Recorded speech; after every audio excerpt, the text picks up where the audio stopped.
山西大同云冈石窟的6号窟和10号窟终于对外开放参观了。我2024年春节去的时候，这2个窟都关门修缮了。当时出视频的时候只能用网图略说，但我2025年6月再去的时候，这2个窟就全都开了，但有几个其他窟关闭修缮了。所以云冈石窟的开放状态和打地鼠差不多，只去一次是很难看全的，需要多去几次才行。这次我是跟着广电总局组织的青年视野中国映像活动过去的，同行人成分复杂，一半是台湾友人，其余的包括广电领导、电视台人员以及各自媒体平台代表，我就是 B 站派出的代表。这也是我第3次去云冈石窟了，来都来了就抽个11篇，结合现场的实物，把云冈石窟的6号窟和10号窟重新做个解说。现在我们来到第6窟释迦佛洞，这一窟外侧的建筑和第5窟年代相同，也是清代建造的建筑，到现在也有几百年的历史了。每个柱子的柱头都有龙头形吞口，另外不知道谁这么调皮，还在龙鼻子上拴了小挂件。而石窟右手边的石碑则是清同治年间的重修碑。现在我们走进前室，前室左右两侧的壁画是清代的18罗汉壁画，早期是16罗汉，但随着时代的发展便逐渐成为18罗汉了。前室通往后室的入口两侧则有4个武将装束胡人面貌的护法金刚力士，其中有的手臂残缺，有的则手握宝杵，这是在佛寺或佛窟中常见的护法形象。而前室通往后室的大门上边则还有几个飞天，其余则多为忍冬纹与宝相花装饰。屋顶的梁架上还画着民间风格的彩绘。前室不是重点，我们随便看看就好，真正惊艳的是后室的装饰。来到后室，第一眼就看到了主佛释迦牟尼，他的衣服很宽大，腰带也很宽大，这种衣服就是典型的包衣博带，其以家夫坐姿坐于天衣宝座上，右手像是向前结无畏印，但手指已经严重残损，无法下最终结论。其残损的左手居然摁着一条小龙和些许花纹，而且他的肩头有完整的团龙装饰。那么他刚才左手摁的小龙，想来便是这种同款装饰花纹的一部分。中心塔柱的四周和石窟的四壁上有释迦牟尼的佛传故事浮雕，我们就按照这个时间线来逐一预览。在中心塔柱东南侧的内部能看到一位贵妇人，这位就是迦毗罗卫国的皇后摩耶夫人，也就是佛陀的母亲。她正在为右边的2个人布施财物，所以佛陀的前世善慧菩萨决定投胎到他的腹中，视为降生选择。之后我们绕到外侧，能看到坐于高位的净饭王与摩耶夫人。此时的摩耶夫人已梦见一位骑着白象的菩萨进入了她的右肋，从此便怀胎有孕。而下方的相师则断言摩耶夫人腹中的孩子会成为普度众生的圣人，视为相师占梦。中心塔柱南壁东侧为树神现身，现场是一棵菩提树，树下便是以家夫坐姿坐于树下的树神，此神只会伴随祥瑞现身。而转角的另一侧则是世尊的父母净饭王和摩耶夫人，他们在向树神躬身行礼。摩耶夫人腹中孕育的悉达多太子即为祥瑞本身。中心塔柱南壁西侧为李贺母胎，李贺者是4个具有头光的供养天，而另一侧则是净饭王以及怀孕的摩耶夫人，二人并肩端坐于榻上接受礼贺。中心塔柱西面南侧是为树下诞生，中间是一棵菩提树，而摩耶夫人右手向上举起，并且从右腋下生出了一个婴儿，这便是悉达多太子。而摩耶夫人右侧手持布钵迎接婴儿者不是别人，正是帝释天。转到内侧，可见悉达多太子站在华盖之下，旁边是2个奏乐的祭乐天。太子一共走了7步，每走1步，地上便生出7朵莲花，视为7步生莲。他的对面是悉达多太子立于方基之上，左右各有一位头戴花冠、表情恭敬的菩萨，其头顶则有多条大龙为太子吐水沐浴，视为9龙灌浴。因此佛诞日4月初8也被称为浴佛节。绕到外侧，能看到净饭王骑乘在大象背上，抱着太子归国，视为丞相归城。大象的前边还有2个祭乐天在引路，后边则有一位侍者为净饭王举着华盖，就是这华盖太小了，举了个寂寞。现在我们绕到中心塔柱北侧，中间的主龛是二佛并坐，记得认准这个标志点。它的旁边是佛陀一生的下一章，也就是仙人阿斯陀为他看相，视为仙人战相。我们不难发现，阿斯陀怀中的太子已经出具佛像了。阿斯陀也预言说，太子29岁时有可能会出家修行，拯救世人。在生下悉达多太子7天后，太子生母摩耶夫人就去世了，净饭王便娶了摩耶夫人的妹妹波舍波提，她是太子悉达多的姨母。在姨母的关爱之下，太子悉达多也渐渐长大，视为姨母养育。净饭王担忧太子会出家，于是便大兴土木，为他建造宫殿，视为修30殿。这个屋顶还是一个抽象版的五殿顶，下方则有高台，这是以简单的画面体现了太子的奢华生活。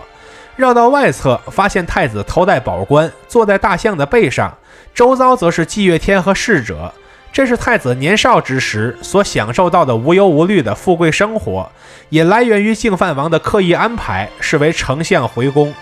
现在我们绕回中心塔柱东侧，能在偏北的外部位置看到悉达多太子跪在父亲净饭王以及姨母波舍波提面前。此时的净饭王打算为太子寻觅最好的老师，视为商议复学。在他的内侧能看到悉达多太子身处一座高台建筑之内，这便是净饭王为儿子建起的学堂，视为建大学堂。之后太子仅用了5年的时间，便学会了老师的全部知识。现在我们来到东壁最北侧，能看到太子与2位表兄比赛射箭的场面。右侧有一排铁鼓，左侧的3个人就是悉达多太子和他的2个表哥。最后太子一箭射穿了所有的鼓，并在比赛中胜出，故此刊名为太子竞射。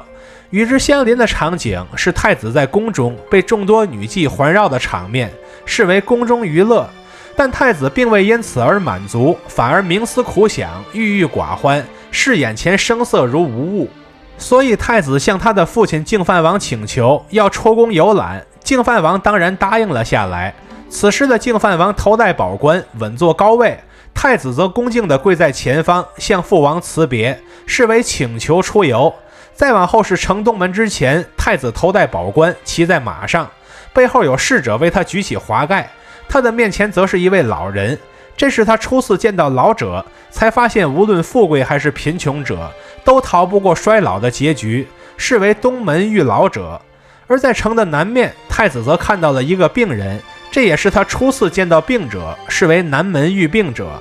之后被灯杆挡住的地方，则是西门遇死者。这个本来就风化比较严重，挡不挡的都差不多。我们只需知道，此时的悉达多太子已经发现，人人都逃不开生老病死的宿命，这是在世俗世界中无解的问题。现在我们来到南壁，发现太子回宫之后便郁郁不乐，直到他再次出游时，与北面遇到了一个僧人，才得知修行之后方可脱离苦海，视为北门遇僧。此时太子决定出家修行，但太子的正妃耶输陀罗看住太子不让他出去。中途耶输陀罗做了3个梦，梦见月亮坠落，牙齿掉光，右臂折断，之后便在太子的安抚下沉沉睡去，太子才得以悄悄离开，视为惊现3梦。此时净饭王派人严守城门，太子正无计可施之时，4大天王前来拖住他的马蹄，带他飞了出去，视为于城出家。之后悉达多太子来到树林中修行，这一去便是6年，此为林下苦修。但太子修行期间仍然断不了世间的烦恼和欲望，于是向仙人请教，但是仙人对此也无能为力，视为问询仙人。后来太子终于意识到，纯靠折磨肉体是无法悟出大道的，于是他便在尼连禅河沐浴，并饱食乳糜，精神为之一振。此时魔王波旬派出3个女儿去诱惑太子，他自己也带着魔兵将太子包围，而太子对大地一指，魔兵便四散溃逃，3个魔女也变成了老妇，而太子也终于悟出了大道，视为降魔得道。从此世间没有了悉达多太子，但有了世尊释迦牟尼。东壁南侧靠上的位置为世尊居中说法浮雕，其双手已经难以辨认形状，但猜也能猜出来，这必定是双手的说法印。周边则是跪拜之人，这边所复原的便是世尊初次说法的场景，是为鹿野苑说法。东壁最北侧靠上的位置，说的是世尊在摩羯陀国向婆罗门教的迦摄师徒借宿，但只剩一间有毒龙的石屋了。当世尊进屋之后，毒龙便喷出熊熊烈火，整个石屋都烧着了。迦摄和上百名弟子都举着水炬前来灭火，但无济于事。清晨后才发现释迦牟尼安然无恙，其右手向前结无畏印，而毒龙已经被收进他左手的佛钵之内。这便是王维诗中安禅制毒龙一句的来源。迦摄等人见世尊如此神通，便诚心归服，故此龛名为迦摄皈依。最后我们看南壁靠上的一龛，此处是释迦牟尼名扬天下之后的事情。中间结跏趺坐者为释迦牟尼，其右手向前施无畏印，左手向下施与愿印。主佛右胁侍卫戴宝冠者为文殊菩萨，因为他口才极好，所以常与维摩诘同框出现。左胁侍卫头戴尖帽者为维摩诘，其修行水平极高，且因能言善辩而得名。世尊的弟子大都辩不过他，只有文殊菩萨能和他匹敌。至此，我们就在云冈石窟的6号窟内看完了释迦牟尼的佛传故事，这个只包括前半生。现在大部头已经看完了，我们再来看一些刚才没看到的细节。现在我们来到石窟的北壁，最后方的造像已经风化的只剩轮廓了，不过它前方的2根千佛柱轮廓还比较清晰。后面的风化造像并不是没修缮过，它身上的那些洞就是固定泥皮金彩的痕迹。如今回头看去，发现它未能挡住岁月的侵耗。本龛的上方模拟的是北魏时期的帷幕，是石坊布结构。此外还能辨认出被神兽包围的飞天浮雕，以及上方的一排小佛龛。再往上则是一佛二菩萨的浮雕，但是风化也比较严重，已经很难辨认出轮廓了。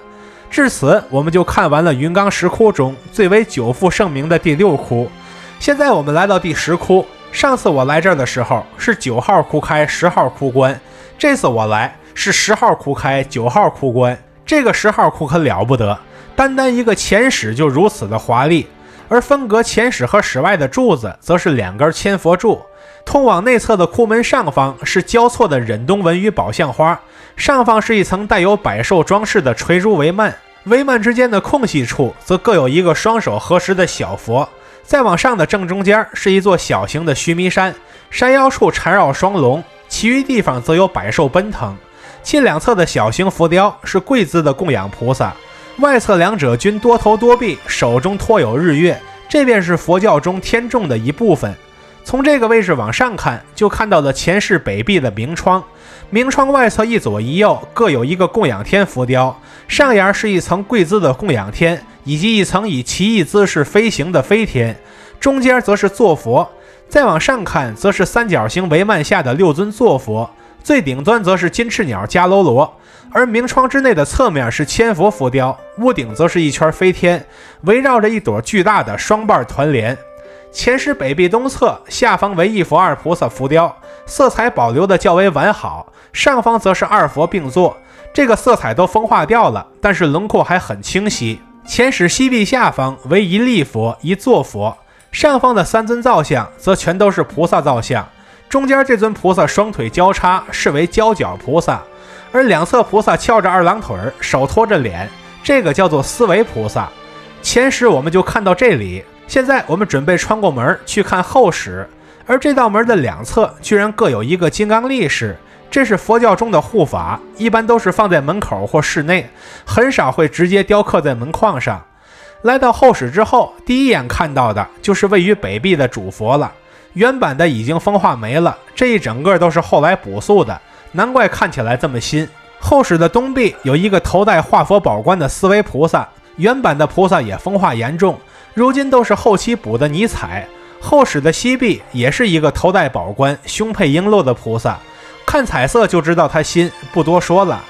真正值得看的是后室的西壁，这边再次出现了悉达多太子出家之前在城的4门见老病死者的场面，可见这个故事实在是太深入人心了。